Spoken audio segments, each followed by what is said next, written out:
Now, former Congressman James Traficant goes on the record in his first interview since his release from prison. Now, 8 days ago, he walked out of a federal prison after serving a 7-year sentence for bribery and racketeering. Earlier, the former Democratic congressman went on the record about life in prison, whether he's planning a political comeback, and so much more. Nice to see you, sir. I'm glad to be here. Good to see you again. But to tell you the truth, Greta, I'm glad to be anywhere. Besides well, prison, for one. I come from 7 years up at Rochester. I want to say hello to Dre Maddox and Freddie McKnight and all of those guys up there. A lot of good guys I met. They're sort of like family in a way. It's a different experience. So you made friends in prison? Absolutely. You know, Nelson Mandela made a statement. He said, if you really want to know the truth about a nation, you've got to go through their prisons. And believe me, he's right. And I learned an awful lot about America going through the prisons. Before we get to prison and all about America, I have to ask you the headline question. Ready? Don't say it. I'm going to ask it. Because I'm going to get personal. I'm going to ask it right now. Get at me, Greta. All right. Are you going to run for Congress again? I don't know yet. There's a lot of people that want me to run for Congress. You know, I was the #1 target of the American-Israeli Public Affairs Committee and the #1 target of the Justice Department since 1983, being the only American to ever defeat him pro se in the RICO trial.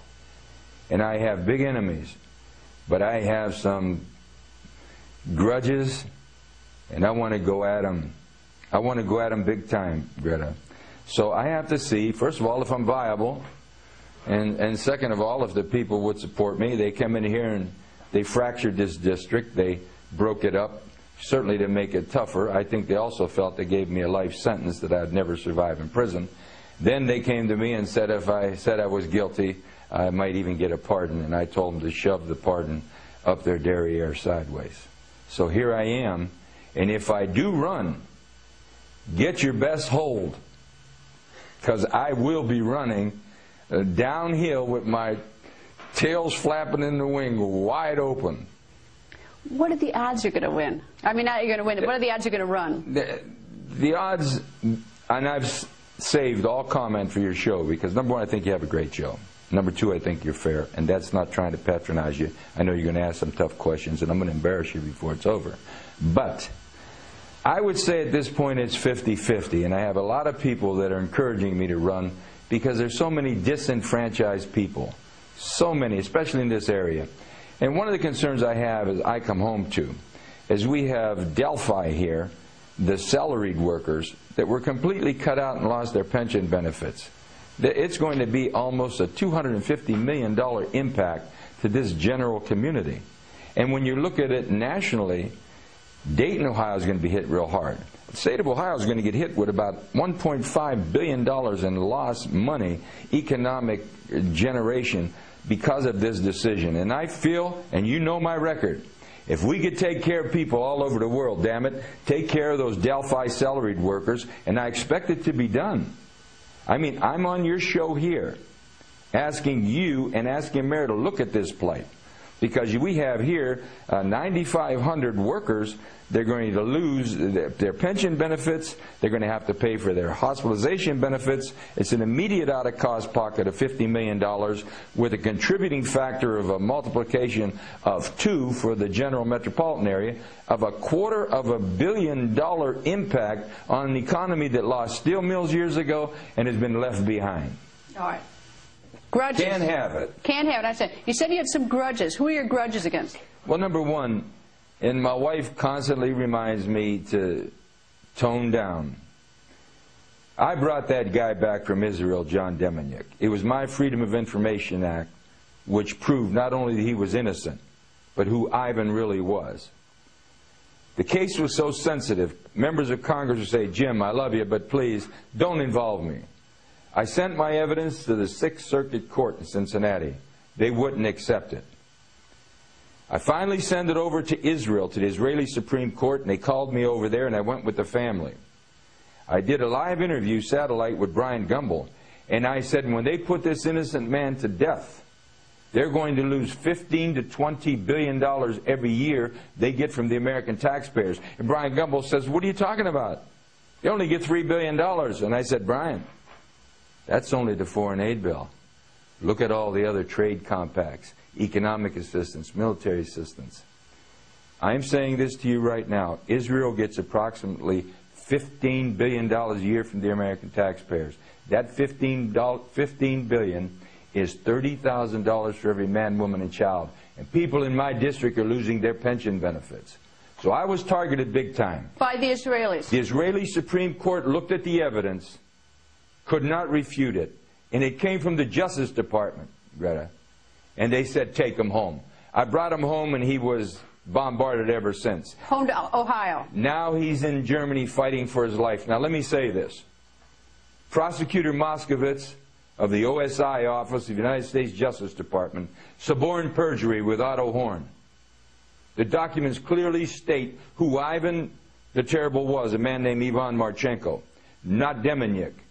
And they had to release him. And now they can't live with it. They couldn't live with Jim Traficant, having beaten him in 1983. I was a walking symbol of defiance. And now they have this man in Germany. And if someone doesn't look into this, the American people should be ashamed of themselves. When you allow one American to be violated, you threaten the freedoms of every American. And I can't understand this, why no one in Congress is raising their voice. And the reason is very simple. And this may be you don't want to hear. I don't know. And I certainly don't want to hurt you on your show. You have one of the best. You're fair. But I believe that Israel has a powerful stranglehold on the American government.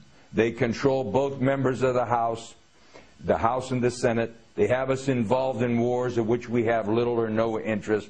Our children are coming back in body bags. Our nation is bankrupt over these wars. And if you open your mouth, you get targeted. And if they don't beat you at the poll, they'll put you in prison. All right, two quick things. One is the Israelis released Demeniuk back to the United States, right? The Israeli Supreme Court, and I give them credit. Give them credit. I give them credit, big time. All right, the second thing is Israel is a democracy and is our ally. Yes, right? they are.